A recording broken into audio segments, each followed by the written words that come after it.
거듭났다라고 말하는 그것이 도대체 무엇이냐, 이게. 어떤 사람들이 거듭난 사람일까라고 생각을 해보니까 이와 같이 하나님을 알고 또 하나님을 알기 때문에 내가 이 세상을 살아가는 삶의 방식이 다르고 차원과 수준이 변화가 생긴 사람들이 거듭난 사람이지요. 뭐 직장이야 환경이야 다 틀리지만 최소한 이 세상을 살아가는 기준과 가치가 틀리기 때문에 세상 사람들하고 똑같이 화내고 똑같이 전전긍긍하고 또 이 세상 사람이 따라가는 그 처신을 가지고 똑같이 아웅다웅한다 할 것 같으면 그 예수 믿어야 될 이유가 별로 없겠지요. 그러나 우리는 그 크신 분들 알고 있고 그분이 우리 안에서 살고 계시기 때문에 하늘 하나님이 우리를 통해 살고 계시기 때문에 우리가 어떤 문제를 대할 때 똑같이 하지 않아도 우리한테는 여유가 있고 또 그 문제를 하나님이 알고 계시기 때문에 내가 이 문제를 굳이 내가 이렇게 핏대 올려가면서 증명하지 않아도 되는 것들을 볼 수가 있고 또 내가 하늘 하나님을 인정하여 드리고 그분을 따라 선택하고 나면 그래 너 참 잘했다 라고 하시면서 꼭 보상하셔요. 그래서 우리가 이 땅을 살면서 내 육체로부터 나온 그것을 의지하고 사는 것은 얼마나 거짓되고 또 불안하고 또 내가 갖고 있는 계획과 이 도모가 얼마나 참 하찮은 것인가 이게 이제 깨달아지면서 하나님의 뜻, 그분의 인도하심 또 그분이 알고 계시다고 하는 사실 여기에 근거해서 인생을 사는 것이 당당하고 힘이 있는 것입니다. 여러분 영접하는 자, 곧 그 이름을 믿는 자들에게는 하나님의 자녀가 되는 권세를 주셨으니 라고 말씀했죠. 그래서 권세라는 말을 오늘 아침에 이렇게 일어나서 왜 성경을 이렇게 뒤적거리다가 이제 그 원어를 또 찾아보았습니다. 했더니 그 엑수시아로 되어 있더라고요. 에크, 에이미라는 말입니다. 에크라는 말은 안에서 바깥으로, 에이미는 존재하다는 뜻인데 이게 이제 합성어입니다. 엑수시아라는 말은 성경에서 능력이라는 말이 두 가지가 나오는데 하나는 두나미스라는 말하고 하나는 또 엑수시아라는 말인데 두나미스는 그야말로 힘입니다. 힘, 능력. 근데 엑수시아라는 말은 좀 특별한 단어입니다. 그것은 권위, 권리, 권한, 자격 이렇게 해석이 되는 것이죠. 예수님이 하시는 일을 보고 사람들이 깜짝 놀라면서 그 엑수시아에 사람들이 놀랐더라 이렇게 말했습니다. 안에서부터 바깥으로 나오는 이 당당함, 권세, 이 하나님의 말씀에 딱 뿌리를 내리고 하나님의 아들처럼 행동하시는 것을 바라보면서 사람들이 깜짝 놀라는 것이죠. 하나님의 아들들이 이와 같이 하나님의 약속과 그 안에서 예수 그리스도께서 살고 계시다고 하는 것을 근거로 그것이 힘의 원천이 되어서 내가 사람을 대할 때 어찌 가벼운 또 이렇게 아주 얍삽하고 이중적인 처신을 어떻게 할 수 있겠어요? 그럴 필요가 없잖아요. 나로 충분한데 내가 왜 그렇게 나를 과장하겠습니까? 그렇죠? 내가 나를 변명할 필요도 별로 없는 것이지요. 그러면서 그리스도인들이 하나님의 자녀같이 그가 속한 어디를 가든지 당당하게 처신하고 더러 좀 손해를 봐도 그것 때문에 막 그 하늘이 무너진 것처럼 그렇게 안 하고 하나님이 이거 알고 계시다라고 처신하기 때문에 내가 넉넉하고 여유롭게 내가 기다릴 수 있게 되어지고 당장 내 통장의 잔고가 비었어도 하나님이 알고 계시다라는 것을 기억할 것 같으면 우리가 그렇게 처신할 수 있는 것입니다. 여러분들도 뭐 경험하셨겠지만 저도 그와 같은 세월들을 많이 지나왔습니다. 갑자기 쌀이 막 들어온다 할 것 같으면 이번 달에는 좀 생활이 좀 어렵겠구나라는 걸 알 수 있죠. 근데 먹을 것을 충분하게 주세요. 그래서 어려운 때를 지날 때는 하여튼 하나님께서 많이 먹게 하시더라고.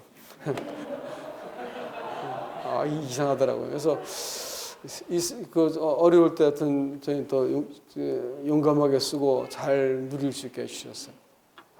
엑수시아입니다. 우리가 믿는 분이 있기 때문에 믿는 구석이 있기 때문에 그렇게 처신하는 것이지요. 그래서 우리가 갖고 있는 믿음, 소위 거듭났다고 하는 이 믿음의 근거에 대해서 조금 더 우리가 살펴볼 필요가 있습니다.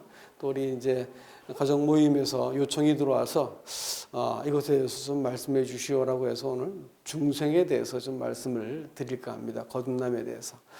거듭남에 대해서 특별히 먼저 거듭남이라는 것에서 오해가 참 많은 것 같아요. 그래서 그 오해를 먼저 한번 정리를 해보고자 하는 것입니다. 다 같이 에스겔서 말씀으로 가겠습니다. 여러분, 구약 성경에서도 거듭남이라는 말이 나와 있는 거 아세요?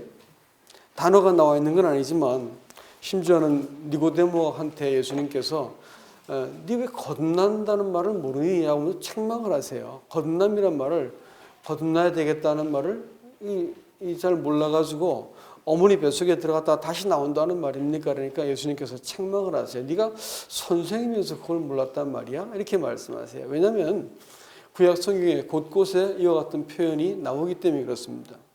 예레미야서 31장, 에스겔서 36장 이런 데서는 명백하게 이 중생에 대한 표현이 나오고 있다는 것을 알 수가 있습니다. 다 같이 한번 보시죠. 에스겔서 36장으로 먼저 갑니다.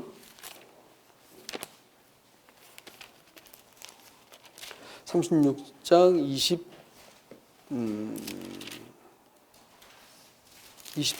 일단 25절부터 한번 볼까요? 읽겠습니다. 맑은 물을 너희에게 뿌려서 너희로 정결하게 하되 곧 너희 모든 더러운 것에서와 모든 우상 숭배에서 너희를 정결하게 할 것이며 또 새 영을 너희 속에 두고 새 마음을 너희에게 주되 너희 육신에서 굳은 마음을 제거하고 부드러운 마음을 줄 것이며 또 내 영을 너희 속에 두어 너희로 내 율례를 행하게 하리니 너희가 내 규례를 지켜 행할지라. 쭉 나오다가 31절 보면 그때 너희가 너희 악한 길과 너희 좋지 못한 행위를 기억하고 너희 모든 죄악과 가증한 일로 말미암아 스스로 밉게 보리라. 여러분, 먼저 이 맑은 물로 뿌려서 이 죄를 정결케 하신다는 말씀을 25절에서 하고 있습니다. 이것이 무슨 말씀이냐? 이것은 예레미야서 33장 말씀을 볼 것 같으면 이것은 문둥병자들을 정결케 하는 예식 때 물을 사용한 것을 알 수가 있고요. 또 하나는 히브리서 10장 22절 말씀 볼 것 같으면 은혜 보좌 앞에 나아갈 때 맑은 물로 씻었다는 표현도 또 나옵니다. 그러나 이것은 맑은 물로 뿌렸다 이렇게 표현한 그것은 출애굽기에 나타나는 언약의 피를 우리에게 기억나게 만드는 말씀이지요. 다시 말하면 그리스도의 피를 상징하였던 송아지의 피를 가지고 뿌려서 백성과 하나님과 이 약속을 맺게 하는 피입니다. 하나님께서 이 언약을 맺어서 그 백성들의 죄를 없이 하는 것으로 이렇게 약속을 맺는 그런 피였습니다. 그래서 하나님이 사람을 거듭나게 하실 때 제일 먼저 하시는 것이 뭐냐? 사람의 죄를 깨끗하게 씻기는 것을 하십니다.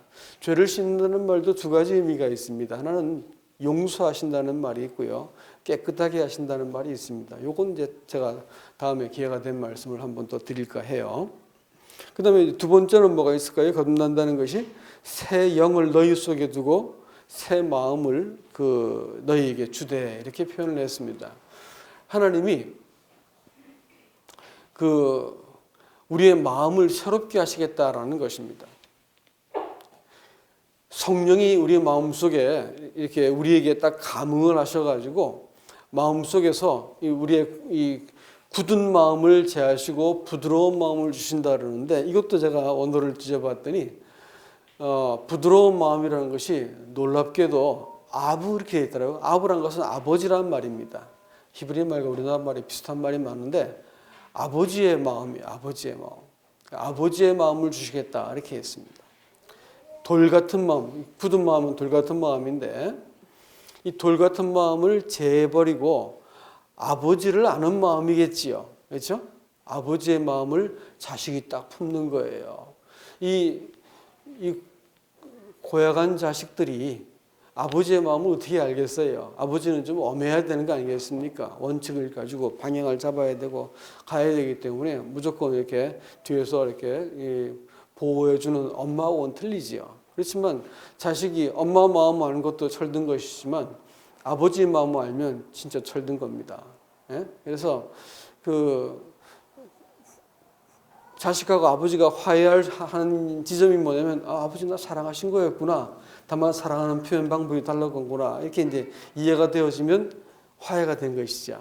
이제 오늘 여기서 부드러운 마음이라는 것은 다름 아닌 아부입니다. 아버지의 마음이야.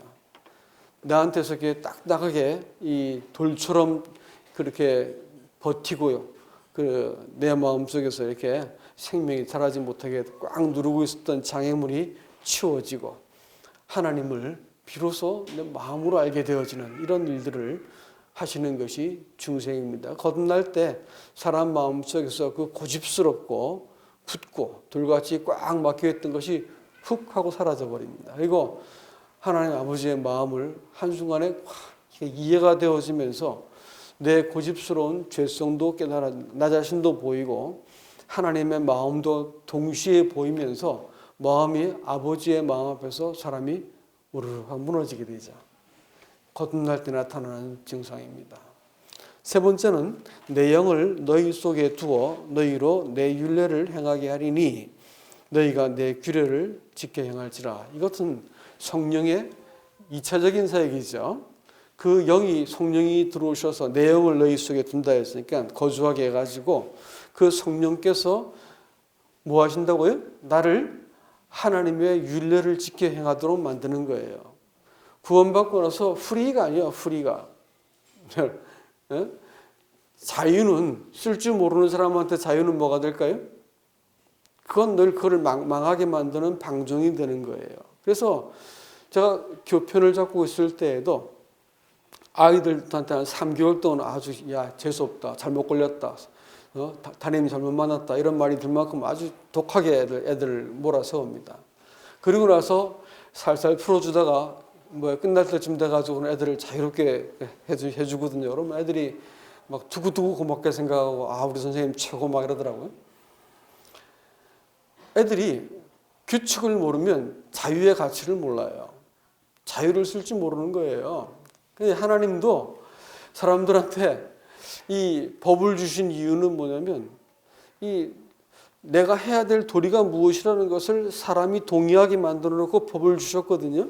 그래야만 이건 최소한 이건 지켜야 된다는 것을 자기 양심도 알고 하나님도 명령했기 때문에 지키려고 보다 보니까 이게 잘못된 걸 깨달아요. 내가 이거 행할 만한 인간이 아니구나라는 것을 깨닫게 하신 이후에 하나님께서 우리를 이제 비로소 구속하시고 자유를 주세요. 근데 그때 비로소 사람 마음속에 이거 됐다, 이제부터 죄 지어도 된다 이렇게 말하면 제정신이 아닌 거고 아직까지 그건 거듭난 게 아니고 비로소 이 자유를 내가 거룩한 것에 영원한 것에 참된 가치 있는 것에 나 자신을 드릴 자유가 있는 것이구나.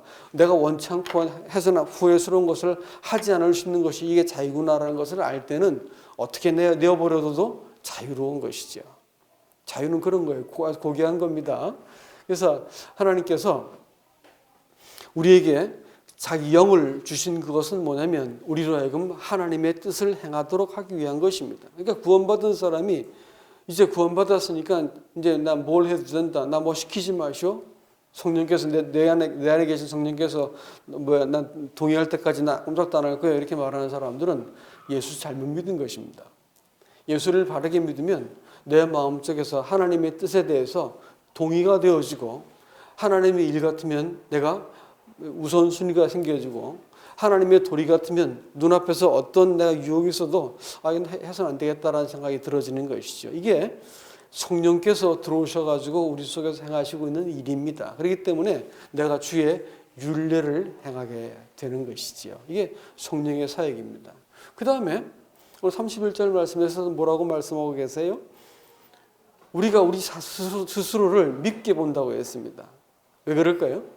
양심이 새로워져 버려서 성령이 들어오고 나니까 빛이 들어오니까 그전까지는 대충 허위로 대충 내가 이렇게 덮고 지나가고 대충 뭐 거짓말도 하고 대충 뭐 이렇게 내가 하고 넘어갔었는데 이게 안 되게 돼 있는 거야. 그리고 지난 세월 보니까 얼굴이 뜨뜻하고 요즘 애들 말로 이불킥이라 하대. 이불킥. 그 말이 뭔지 아세요? 나도 한참 듣고 생각해 보니까 뭔 말인지 알겠는데 자다가 이불을 뻥 찬다는 말이야. 그때 내가 왜 그랬을까? 부끄럽고 수치스러워가지고 이불을 자다가 혼자 걷어 찬다 뭐 이런 뜻 같아요. 보니까 지나고 나니까 어떻게 못난 짓만 골라서 한 거야 내가. 그 참 부끄러운 짓을 골라서 한 걸 다 하나하나 기억합니다. 그래서 나는 예수님께서 그 십자가에서 수치를 당했다는 말이 어느 때는 내 마음속에 확 와서 닿았어. 내가 다 당할 수치인데 내가 멸시당하고 조롱당해 마땅한 인간인데 예수님 당하셨구나 생각이 드니까 감격스러울 때가 있었습니다. 그러니까 예수 믿고 내가 왜 자꾸 이렇게 괴로운지 모르겠다는 거예요. 그래서 내가 구원 잘못 받았는가 보다 뭐 이런 사람도 있는데 여러분 안심하세요. 그렇지 않습니다. 그 정상적인 반응입니다. 우리가 빛 앞에 나가기 때문에 추한 것이 보이는 거예요. 옛날에는 양심이 끄떡도 없이 무디었던 사람들이 양심이 새로워지기 때문에 섬세한 죄가 내 안에 감응이 되어지고 내가 그래서 안 된다는 것을 내가 알게 되는 것이지요. 이것이 구원받은 사람들의 특징이 되는 것입니다. 그런데 오늘 이따가 또 말씀을 재밌는 말씀이 보이던데 22절 말씀에 보니까 그러므로 이스라엘 족속아 너희 족속에게 이르기를 주 여호와께서 이같이 말씀하시기를 이스라엘 족속아 내가 이렇게 행함은 너희를 위함이 아니요 너희가 들어간 그 여러 나라에서 더럽힌 나의 거룩한 이름을 위함이다. 32절 말씀에서도 또 주 여호와의 말씀이라 내가 이렇게 행함은 너희를 위함이 아닌 줄을 너희가 알리라. 이스라엘 족속아 너희 행위로 말미암아 부끄러워하고 한탄할지어다. 여러분 이 구약의 사건을 여러분 그 예수님께서 신약에서 재현하세요. 요한복음 3장에서 그때 이제 뭐라고 말씀하시냐면 네가 거듭나야 되겠다 이렇게 말씀하고 끝난 게 아니고 그렇지 않으면 하나님 나라를 볼 수 없을 거야. 그래서 조금 있다가 또 네가 거듭나야 되겠다. 그렇지 않으면 네가 물과 성령으로 거듭나지 않으면 하나님 나라에 들어갈 수 없다. 이렇게 말씀하세요. 우리는 구원받는다고 하는 것을 나를 위해서 받는 줄 알고 있어요. 이게 중생의 오해입니다. 중생의 오해가 죽어서 천당 가는 얘기를 하고 있고 나한테 좋은 것을 내가 받았다라고 생각하고 있는 거예요. 구원은 그런 얘기하고 있는 게 아니야. 지금 이 말씀하고 있는 건 구원은 하나님의 영광과 나라를 위해서 우리를 구원하신 거 아세요? 이게 오해하고 있는 거예요. 많은 사람들이 오해하고 있는 것이 내가 죄사함 받고 구원받으니 뭘 좋지. 그럼 그건 여러분 철없을 때 한 얘기고요. 구원은 하나님의 자기 나라를 위해서 우리를 구원하신 거예요. 아시겠어요? 아시겠습니까, 여러분? 대답을 하세요. 아시겠습니까? 네. 구원은 하나님 나라를 위해서 하는 거예요. 그래서 네가 거듭나지 않으면 하나님 나라를 볼 수 없겠다 이렇게 말씀하시고 네 거듭나지 않으면 하나님 나라에 들어갈 수 없다 그랬어요. 한국에 전해지는 복음의 아주 중요한 표단이 뭔지 아세요? 오늘날 구원파라고 말하는 사람들, 복음주의 사람들, 이런 사람들이 복음 전하는 것 중에 아주 심각한 문제가 하나 있는데 죽으면 천당 가는 복음 전해서 그런 거예요. 장차 죽었을 때 천당 가기 위한 그 복음 들은 거라고요. 그러니까 구원받고 나면 야 이제 됐다 해가지고 탱자 하는 거예요. 말이 죄송합니다. 말이 좀 천박하죠? 네. 아무튼 구원받았으니까 나중에 천당 갈 거 아니냐 이게요. 그렇기 때문에 천당을 갈 거니까 됐다 이게. 그래가지고 이 구원받았다고 하는 사람들은 일단 증상이 뭐냐 헌금을 안 해. 제가 이 강단에 헌금 얘기를 안 하죠. 헌신을 안 해도 자기 마음대로 해요. 자기 마음대로. 구원받아놨잖아요. 난 죽으면 천당 가나 믿는다는 거예요. 어떻게 이렇게 확신을 갖고 있냐. 성경에 뭐 영원한 속죄가 나와 있지 않나 이게. 잘 알고 있더라고요. 근데 그 구원을 당신이 가진 확신으로 받는 거예요? 아니면 하나님 주신 거예요? 가만히 생각해 하나님 주신 거거든. 근데 하나님이 필요 없대. 내 인생에 필요 없다는 거야. 그럼 말 자체가 모순되는 거 아니냐 했더니 대답을 못 하더라. 여러분 그래요. 그런 사람이 한둘이 아닙니다. 제가 그런 사람 참 많이 만났어요. 구원은요 하나님을 위한 겁니다. 아세요? 우리를 구원하셔가지고 하나님의 나라를 위해서 우리를 구원하신 것을 기억하셔야 됩니다. 그리고 구원은 미래형이 아니에요. 현재형입니다. 이 하나님의 나라라고 말하는 것은 미래에 들어갈 천당이 아니라고요. 아시겠어요? 이것은 지금 하나님의 통치라는 단어입니다. 하나님의 통치. 그렇기 때문에 거듭난다고 하는 것은 그동안 사람들이 하나님에 대해서 이 거스렸던 그리고 하나님을 떠나버리고 하나님의 통치를 반역한 사람들이 자연히 하나님이 그 인생에 없고 나니까 사람들이 마음이 부패해지고 거짓되어지고 형편없는 상태가 되었고 그것을 바깥으로 표현하는 것이 하나님의 어떤 이 권위를 확 넘나들고 또 하나님의 이 권세를 도전하는 것으로 나타납니다. 구약 성경에는 죄라고 표현되는 말이 세 가지가 있습니다. 구약 성경에 죄라고 표현되는 말은 큰 틀에서 세 가지밖에 없어요. 하나가 뭐냐면 하타입니다. 하타. 또 하나는 아온이라는 말이고 또 하나는 페샤예요. 이런 거 알아두셔도 됩니다. 예? 예. 하타, 아온, 페샤입니다. 하타가 뭐냐? 그것은 목적이 잘못된 거예요. 하나님께서 창조하신 목적과 뜻이 있는데 그 목적을 인간들이 용도 변경을 해서 자기를 위해 쓰는 거고 자기 쾌락을 위해 쓰고 직거라고 믿고 함부로 남용하고 도용하는 거예요. 허비해버리는 것이야. 인생의 목적이 바뀌어버렸어. 하나님의 창조의 목적을 싹 버리고 자기 인생을 따라 자기 뜻을 따라 인생을 살게 되어진 게 뭐라고요? 하타입니다. 그 다음에 이렇게 하나님을 딱 제거하고 나니까 어떻게 했어요? 사람 마음속에 자연스럽게 찾아드는 것이 뭡니까? 이 추악한 이 사람의 본성이 남습니다. 그것을 영어 성경에서는 iniquity라고 말하고 이 우리나라 말로는 허물이라고 표현하고 있는데 죄악이라고 표현하고 있는데 이 죄악은 뭐냐면 사람 안에서 이 자기를 과장하고 자기의 쾌락을 위해서 다른 사람을 이용하거나 해칠 수도 있고 거짓말할 수도 있고 예? 자기 욕망을 위해서 하지 말아야 될 짓을 얼마든지 마음속에서 계획할 수 있는 사람의 무서운 본능입니다. 들키지 않아서 그렇지 사람 안에 아주 생생하게 존재하고 있는 본성이에요. 이게 누구한테 들키는 줄 아세요? 이 누구한테 들킬까요? 첫 번째 하나님, 두 번째 누구? 어려울까 이거? 두 번째 누구한테 들킬 것 같아? 예? 나한테 들킨다고? 그럴 리가 없어요. 여러분 잘 몰라. 여러분 스스로는 모르겠어요. 누구한테 들킬까요? 그렇지. 그 아내한테 잘하세요. 예. 예. 남편한테 잘하시라고. 비난하는 말이 아니고 남편과 아내가 하는 말이 가장 정확하게 나타나는 말이에요. 옆에 있는 사람한테 들키는 거예요. 결혼하고 나면 그게 싸우는 것이 정상적인 것입니다. 며느리 안 싸우지 너 지금. 싸우는 게 정상적인 거야. 아니 저런 인간인지 몰랐다는 거야. 보고 나니까 형편없는 거야 인간이. 속이 들키니까 자신이 들키니까 다 들켜버리는 거야. 그렇게 싸우는 것이죠. 그리고 힘의 원리를 갖고 네가 이기냐 내가 이기냐 싸우다가 이제 평정되기도 하고. 예수 믿는 게 얼마나 복이요. 예?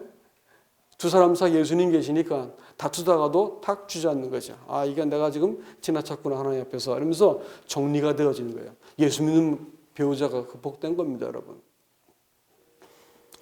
이게 아온이라고 하는 죄입니다. 그 다음에 세 번째가 페시라고 하는 죄인데 그것은 하나님의 범위를 사람이 침범하는 겁니다. 그래서 무슨 짓인지 다 알 수 있는 행동을 말해. 아온은 상태를 말하는 죄고 죄악이고 허물이라고 표현되어지는 페시는 사람의 행동이에요. 그러니 하타 하나님 무시해버리고 제 인생을 제 것이냐 내가 내 인생을 권리가 있다고 생각해가지고 함부로 사용할 수 있는 이런 이 무도한 본성에다가 이 마음의 온갖 이 쓰레기를 다 담고 있는 이 추악한 본성에다가 하나님을 내가 마음껏 내가 이렇게 범할 수 있는 이런 죄를 짓고 있는 사람이 어떻게 그 안에서 어떻게 선한 것이 나올 수 있겠습니까? 그러니까 사람은 거듭나지 않으면 소망이 없어. 요한복음 3장 5절 6절에서도 육으로 난 것은 육이니라고 말합니다. 아무리 갈고 닦고 1000만 번을 다시 태어나도 그 인간인 거예요. 1000만 번을 태어나도 내가 다시 태어나면 잘 살 것 같다고? 아니요. 다시 태어나도 그 인간이야. 소용이 없어. 어디로부터 태어나야 돼? 거듭난다는 말이 좋은 말이 아닙니다. 성경적인 표현은 위에서 난다는 거예요. 하나님으로부터 나는 거예요. 왜 하나님부터 나야 되는 것이냐 이게. 그것은요.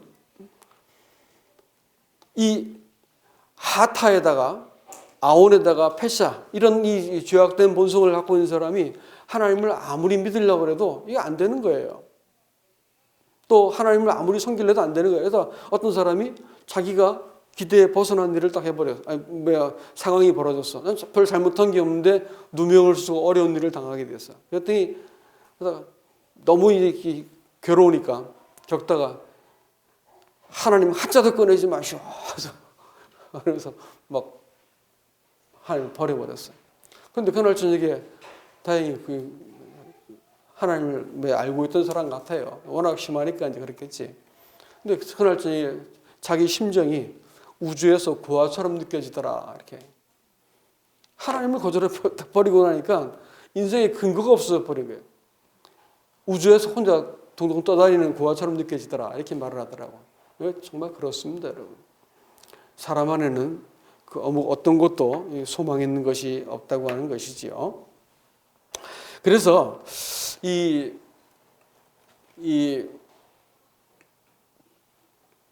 하나님이 사람을 왜 거듭나게 하셔야 되는가? 그것은 육으로 난 것은 육이고 사람 자체한테는 어떠한 소망도 없기 때문에 그러하다라는 것을 말해주고 있습니다. 그리고 사람이 그럼 어떻게 거듭날 것이냐라는 것도 조금 말씀을 드리고 마쳐야겠습니다.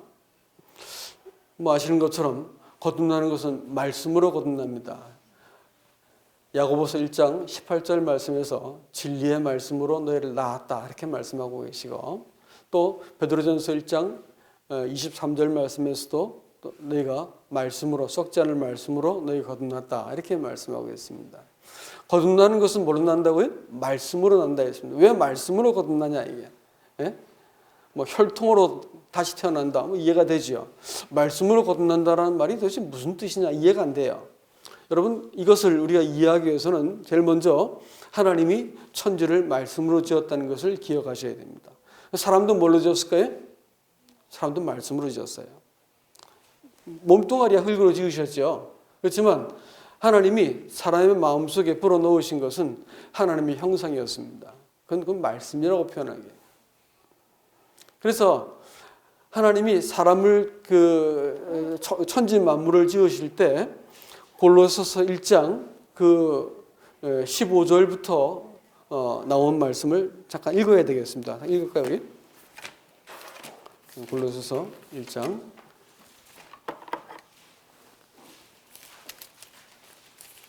자, 읽어드릴게요. 15절.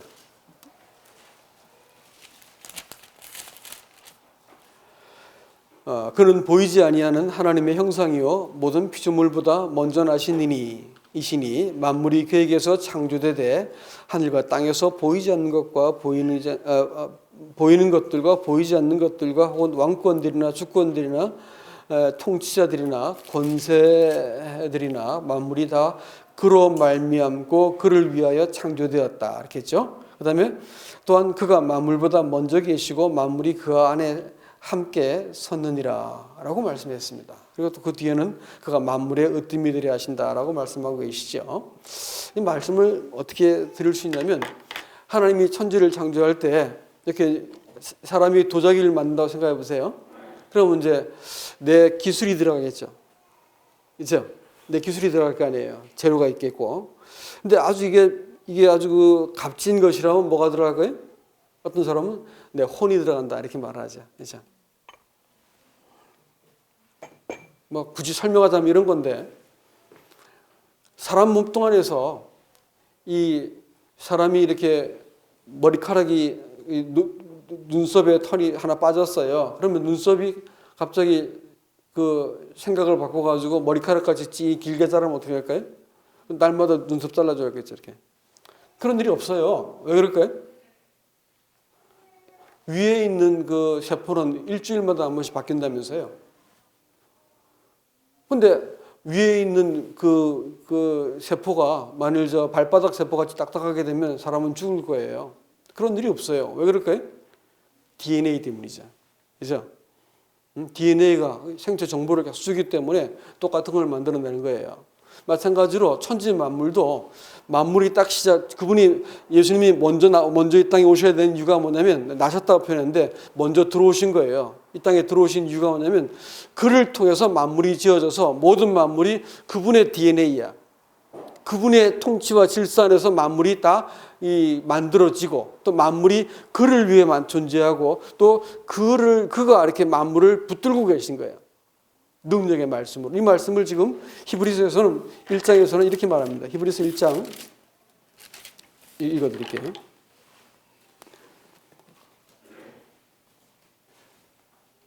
이 모든 날 마지막에 1장 2절 말씀, 아들을 통하여 우리에게 말씀하셨으니 이 아들을 만유의 상속자로 세우시고 또한 그로 말미암아 모든 세계를 지으셨느니라.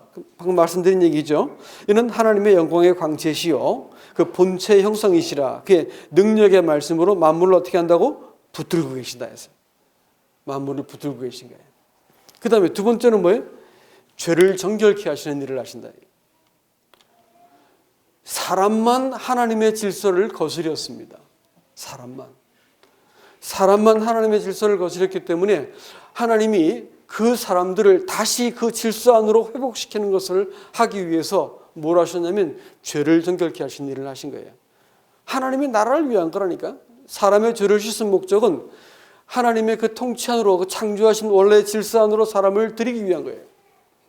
그리고 하늘에 오르사 위엄의 보좌 우편에 앉으셨느니라 이렇게 말했습니다.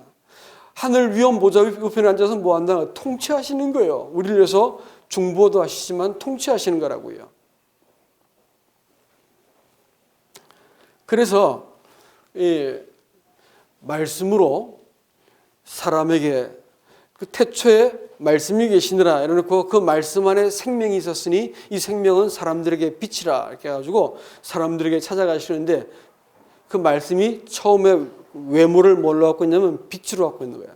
그래서 빛이 돼가지고 사람한테 딱 비추니까 사람의 이 추악한 본성이 다 들켜버리는 거예요. 하나님의 영광이 한순간에 확 보이는 것이죠. 아, 이거 내가 큰 잘못 저질렀구나. 아, 이건 내가 하나님 앞에 잘못되었다. 내가 이렇게 무서운 사람이었구나. 이게 깨달아지면서 하나님 앞에서 사람이 이렇게 무릎을 꿇는 거야. 그리고 하나님의 말씀이신 하나님 예수 그리스도를 내가 받아들이는 것이고 또 그 질서 앞에 내가 무릎을 꿇는 것입니다. 그럼 어떻게 되는 거예요?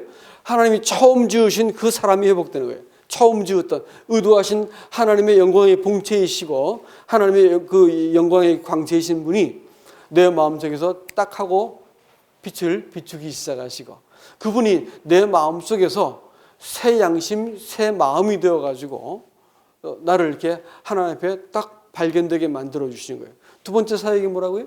아까 나왔죠. 그가 우리 속에 들어오셔가지고 새 영을 주셔가지고 성령을 주셔가지고 나로 하여금 하나님의 율례를 지킬 수 있도록 만들어 주시는 것이 이 거듭난 것입니다.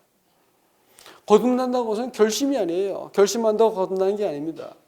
또 흉내받고 입교한다고 해서 거듭난 것도 아니에요, 사실은. 거듭난다고 해서 큰 경험, 어떤 영적인 감화를 받았 그런 문제도 사실 아닙니다. 그것은요, 하나님을 내가 딱 알고 났더니, 내가 이거 하나님 잘못 알았단 말이야. 이 하나님 내가 복종해야 할 뿐이구나라는 걸 알게 되어지고, 또 내 죄를 정결케 하시기 위해서 행하신 일들을 바라보니까 내 마음속에 무한히 부끄럽지만 감사하고 내가 그분을 사랑하게 되어지는 이런 마음이 생기는 거예요. 그러면 죄가 없어졌느냐? 죄는 없어졌다는 말씀 안 드렸어요. 죄된 본성은 있는데 이런 마음이 생겼다는 거예요. 그래서 구원받은 사람은 더 날카롭게 두 마음이 다투게 돼 있어요, 안에서. 그래서 그 미숙한 사람들은 이 육체가 좀 우세하고 성숙한 사람들은 속사람이 우세한 겁니다. 내가 이 본성을 나로 여기고 하나님 앞에서 내가 내 이 얼굴을 이렇게 나타내 보일 수 있게 되어진 사람이지요. 그래서 하여튼 이제 말씀을 맺겠습니다. 시간이 되었기 때문에. 거듭난다라고 말하는 그것은 하나님이 구약에서부터 작정하시고 우리 속에서 꼭 보고자 했던 일이었습니다.